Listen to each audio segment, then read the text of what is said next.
Hey guys, and welcome to a new video. Today I want to present to you my end game version of EK Ignite, the Ethereal Knives Ignite Elementalist. And in the past couple days I was showing you guys my league starter, my wave conviction / EK transition plans more or less.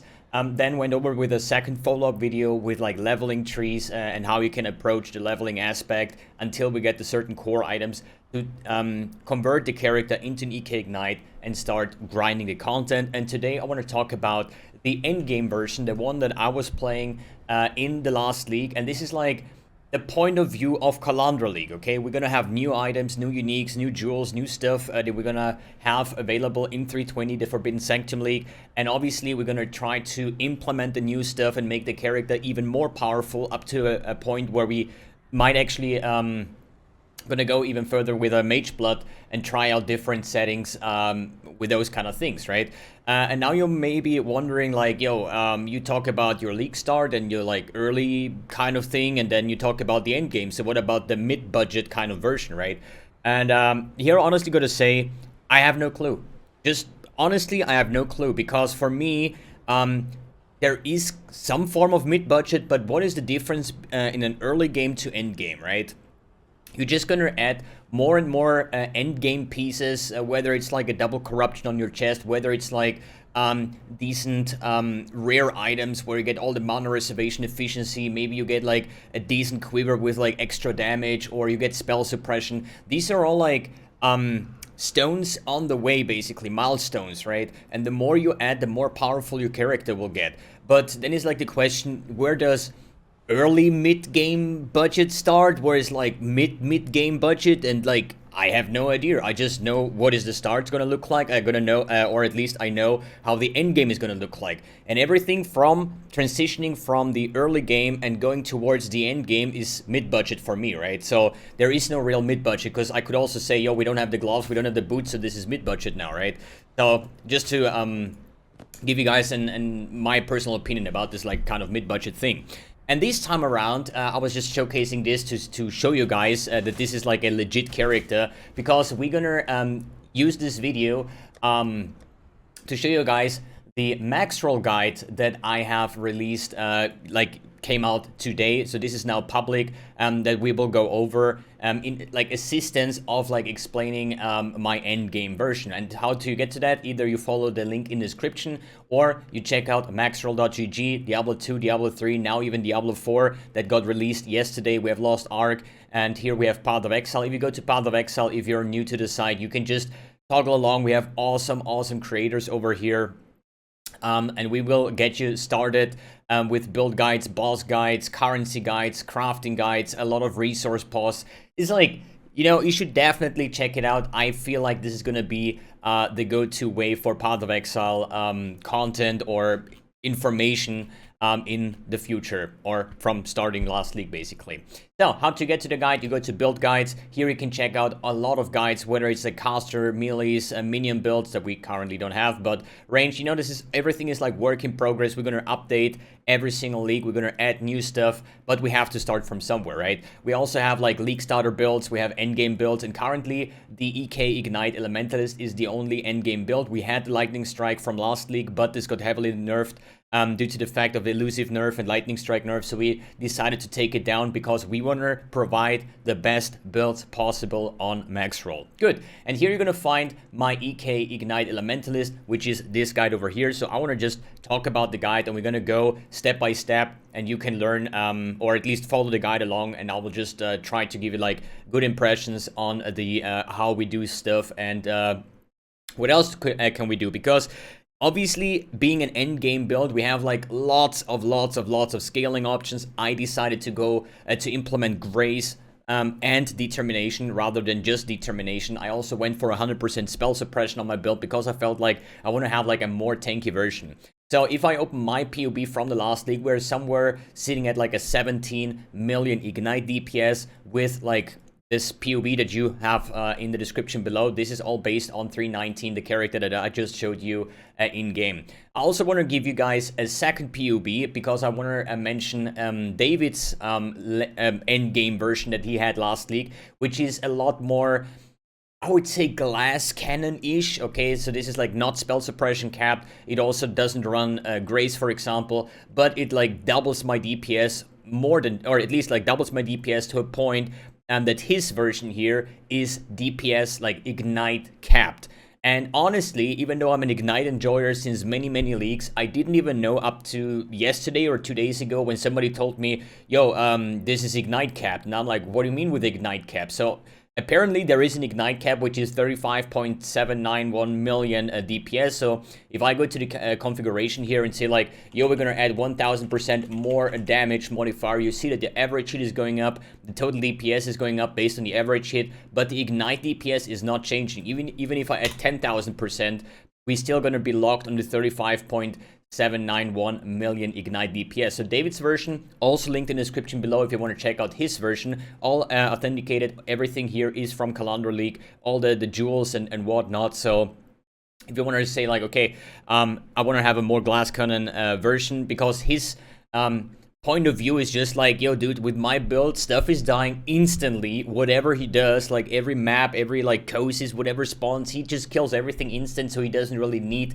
that much defense. I personally enjoy a more well-rounded character. That's why I went with like Grace. So I have also like 40,000 evasion rating with a lot of evade chance, with a spell suppression cap, because you never know what kind of stuff you're going to run into, especially when it comes to arch nemesis. We're going to see how it turns out in 320. I have a lot of like plans to test more stuff about the build, you know, for example with a mage, but with the new flasks, another version. We're going to see how it's going to end up with. But I have to take one build to showcase you guys how I approached everything, and this is the version of 319 Kalandra League. So let's start. I'm not gonna read through everything. I'm just gonna go down and just give you guys some bits and pieces about the gearing aspect, how what stats to look out for and stuff. And if you want to have like a more detailed version, then please check out the guide. You can read through. Everything should be explained quite well. In my opinion, I hopefully did a good job here, but please let me know in the comments below if you were missing something in the guide, if you struggled somewhere, if I should adapt something, because, you know, I always want to try to give you guys the best possible output or input on this build. So yeah, here we go. When you go to strength and weakness, difficulty, I would definitely say this is an advanced build. This is not like a Cyclone Pure Fizz build where I just hold down Cyclone and the damage comes from Pure Fizz, right? This is a conversion build, actually a multi-conversion build with like chaining and projectiles and cast speed and projectile speed and halfway an aura stacker with the amount of auras that we're running. So I definitely would give this the advanced category. Budget, I would say, is definitely high because it is an endgame build, and the more people play the build, the more expensive items are gonna get. So I cannot say this is gonna be a budget build at any means, but I think every endgame build has the, or should have the option to go into the 10, 15, 20 or even more mirror range if you want to. You know, you could just simply mirror every single item and buy bases. Like I think for my base I paid a mirror last league. So, you know, sky's the limit, so I cannot really do any kind of like end game guide in a like low budget version, right? It's an excellent mapper. I think it's great for bossing, and the version that I played with spell suppression and grace is also reliable in the source of defense. In the skills breakdown, we're going to go over the Ethereal Knives playstyle. You also have some videos to showcase like the helm enchantment and stuff that we got, our explosions, the ignite proliferation, as well as with Herald of Ash works together, right? So you can just click on the links here and you see what I mean by ignite proliferation, the Herald of Ash explosions, how everything works together. We're also going to have here our aura setup with our defense and offensive auras. Our Arcanist brand setup that we use for bossing to chain off projectiles of Hydrosphere, our mobility skills, our ascendancy breakdowns, what to pick as the first lap, your second lap, third lap, as well as the fourth lap, and everything explained. So we go to the next page, which is basically the playstyle, the key build information, the scaling, and the Pantheon. So just like explain how do you do things for mapping, not a lot, you know, you just swap haste. Instead of Malevolence, you just go over and kill stuff insanely quickly, and bossing has the aspect of the Hydrosphere and Malevolence to boost your damage even further. The key build information goes over the damage conversion aspect. So as I said, it's an advanced build. It uses conversion. We go from physical into cold, into fire. We get extra chaos and stuff like that. And here's everything explained, how this even works. What is a converted to modifier means. What is an added as modifier means, like physical damage or... yeah, 15% cold physics extra cold damage, for example. What does that do? As well as like a mathematical illustration, because a lot of people ask me like, hey, if I have 100 physical damage and I convert 100% into cold, then I have 100 cold damage, and if I do cold to fire, then I have what, 100 fire damage. So it's still 100 damage. Why do we even do that, right? And here's everything explained on the conversion steps. How do we double, triple dip with the Gloomfang, with the extra damage based on every single conversion step we do? We get the extra chaos damage from our cold damage. We convert into fire. We get the extra chaos damage from our fire portion, and so on and so forth. And then we go into the build scaling option on the offensive part. What do we need? What stats are powerful? What are the stats we are looking for, right? From Ignite deal faster, fire.multi, global.multi, physical is extra, the conversion that is necessary, and how do faster ignites even, what does it mean? Like, it doesn't scale my damage from my ignites, but it just gives me higher DPS numbers, right? But how do you juggle it, like with increased duration, increased ailment duration, faster ignites? What is, you know, all these kind of things explained over here. Map modifiers that we try to avoid or want to avoid, as well as the Pantheon choices. Going over to part number 3, which is the skill, gems, and the passive tree explanation, where you have all the items where stuff can go in and should go in. For example, our double 6-link is kind of obviously on the bow and on the chest, since these are my 2 6-links. But honestly, on the other items, you can just put your links wherever you want to have them, where you can fit the space where the gem colors match. It doesn't mean that, oh, my haste setup has to go in the helmet, because we don't really have those modifiers where socketed gems have some extra stuff. That could be a thing on gloves, for example. So if you want to take, you know, min-max it here in that regard as well. As well as every single setup explained, and what do we use and why do we use it, and so on. We also have a skill tree progression over here, which leads you to our in-game embed, where you see how everything is set up based on that, as well as our jewels, the jewel slots, cluster jewel setup, and so on. Part number 4 is the gear progression. This is something I'm going to explain a little bit further here. Going over every single item. What should the endgame version look like? For example, the main head, we have an explodey bow. A lot of people are asking me now, since GGG released the new flask information with this explodey flask, right? And honestly, we do have multiple sources of AoE enhancing abilities, whether it's a Herald of Ash explosion that kills monster, whether it's the explosion itself, whether it's ignite proliferation, and stuff, you know. So I don't think this flask is made for EK Ignite. I think we do have a lot of explosion sources, and we are not starved for clear. So I think the flask will be insanely good for like omniscience builds or any build that have a hard time getting explodey going, but our build does not. So that's why I'm saying no to the new flask. It might be sick, maybe you can try it out, but I don't think that it's gonna be like a game changer for EK Ignite, because our clear speed is already ridiculous. But here we go over what is important on the bow, what modifiers you're looking for, how to craft that, and the substitution with the obliteration, for example. And talking about early game, mid game, end game again, like I'm a player, I want to have something that is letting my character do the stuff that it should do, and then essentially upgrading to mirror tier. Okay, that's how I do it.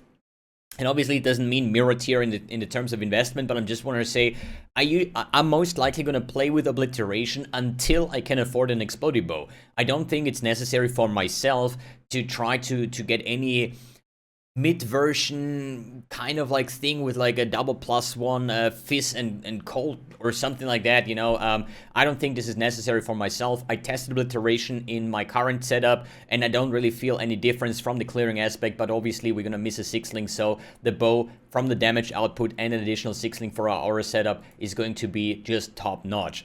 In the offhand, our Quiver. So there is basically 2 choices. Either you go with a feathered, feathered arrow Quiver for increased projectile speed, because this will increase our AoE in terms of projectile from the ethereal knives, you know. It's not AoE, it's projectile speed, how far those things are flying. But cast speed is also important, and so on. But there is a second Quiver that a lot of people suggest me all the time, which is I think like 10 or 15% physical as extra chaos. And this is something you can take if you need some extra DPS, but always keep in mind, you want to make sure that fire is your highest damage output. Because if I go to config here and highest damage type override, let's say this would be fire, I'm having like 19 mil or like 17 mil DPS, right? if my chaos portion gets too high, and we have like with the Gloomfang, we're gonna add like probably 40% of our total damage is already chaos, for example. So if that would be chaos, you're gonna see that I'm losing like 3.5-4 million ignite DPS because I'm losing out on these 25% more damage modifier, right? And the way to check that for yourself is you're gonna keep this on default, because if PoB calculates, oh wait a second, chaos is your highest, it's gonna swap your DPS to a lower point. So as long as it's, the only thing you can test is, oh, do I have the highest? Means you have default here, you have like 17 mil, and you click on fire and it's still 17 mil. Now you know that fire is your highest damage output, and you're gonna you know, focus on that. But within like Physis Extra Chaos, this could potentially, technically, get your chaos damage higher, as well as when we are talking about and the series promise, it also gives you extra chaos damage based on your Fizz and your elemental damage, right? So just keep that in mind. You don't want to stack too much chaos because you want to have fire as the highest, and the feathered arrow quiver with the projectile speed is also increasing your radius of EK, and that's gonna make it a lot better. And we there is two options basically to craft it. Either you're gonna awaken an orb, I think it was Redeemer and Warlord, the Fizz extra cold and the extra fire, and craft from there, or you spam essences. I did essence crafting last league, and I spent quite a lot. I think it was like 5, 6, 7 divines every time I actually got the Fizz extra cold from Redeemer, basically, right? So I think the Awakener Orb should be the better solution, but it's always based on the price of the SSS and so on. And here's a list also what modifiers should be there. Same on the helmet and all the other rare items, evasion energy base to get our spell suppression going. As I said, you don't have to go spell suppression, it's just the way I did it. Then what Eldritch modifiers we're looking for, other good stats, and how to craft that with the essence for reduced mana reservation. Why Skin of the Loyal, for example. So we have 100% global defense, right? And since we're scaling, in my version at least, Determination, Grace, and Discipline, which are all 3 global defenses that we have. So this basically triple dips into our stats. So we would start out with a Skin of the Loyal, then we would upgrade maybe to a Skin of the Lords. This would be a mid-game or mid-budget version, and you get a Keystone. This could potentially be, for example, Magebane, right? Because Magebane will give us quite some, or at least some form of spell suppression. It could be other Keystones as well, depending on what you want to go. And a Skin of the Loyal with corruptions with like +1, +2, or a double +2 would be your endgame choice, the way I have listed it on my PoB or the preview over here. For the gloves, the most important thing is we need exposure. EK doesn't come with an exposure like Wave of Conviction does, so this will give us a lot of damage. Extra exposure plus buffed or boosted exposure based on our Mastermind of Discord. It's a lot of damage that we're gonna get here, and we're gonna get our conversion and other useful stats. Boots is basically our source for our elemental ailment avoidance.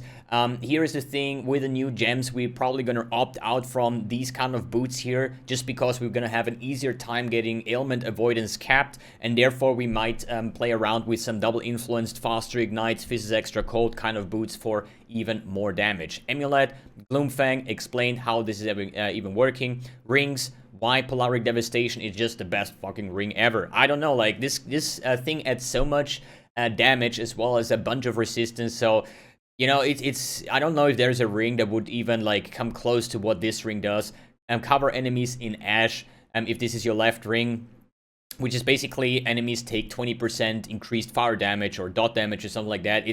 It's pretty sick damage ring. And then on the second ring, we actually have our Curse on Hit ring, which can be an implicit, which can be fractured, which can be a Warlord type of base. But if it's fractured or implicit, we can craft it with an Essence of Delirium for the dot multi stat on it, and then we're looking for life resistance. But this is like a very hard craft. I don't even know what I ended up with. Some strength, some life, and some resistance. So that's basically it. It's not a bad ring, but they are very hard to craft. So keep in mind that you need a lot of Essence of Delirium, and you should probably get try to get a good base and just spam a couple and take something useful, farm up more currency, and then you can like min-max the ring. Because as I said, I spend a lot of essences and I'm still not super happy about the outcome, but it's a decent.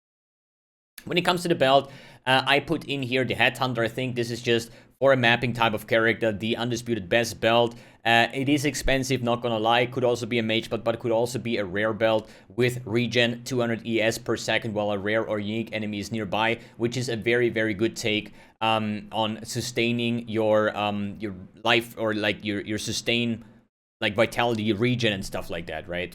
Then the flask stuff, what we want to use, what we can use, important modifiers as well as the jewels, where we say like, okay, Watcher's Eye, what mods are needed, you know, and what other mods are there that could be useful. What is our Brutal Restraint looking like? What modifiers should be there? What is our rare jewels looking like? And those kind of things. So you can just browse through and just make yourself a list or an item filter or something like that. And then we come to the resources, PoB and summary, where you basically have the recommended farming currency. So if you say like, hey, I want to farm Delirium with this, right? Click on the Delirium thing and you're going to get to Grimrose Delirium farming guide, where he explains everything, how to do stuff, how to pop things, what your Atlas tree should look like, and so on. This is like the source of the big money, and this build can literally do everything in the game in a pretty fast manner. We have the Path of Buildings, a summary, and that's about it. So please guys, let me know in the comments below if you took your time, if you want to take your time and go over everything, and just give me some feedback on how well I did, because this is my first written build guide since, I don't know, like I started PoE streaming in 2017 when I started PoB, and so many people have been asking me, why do I not write guides for the PoE forum and so on? And for me, as somebody that switches builds very often, you know, I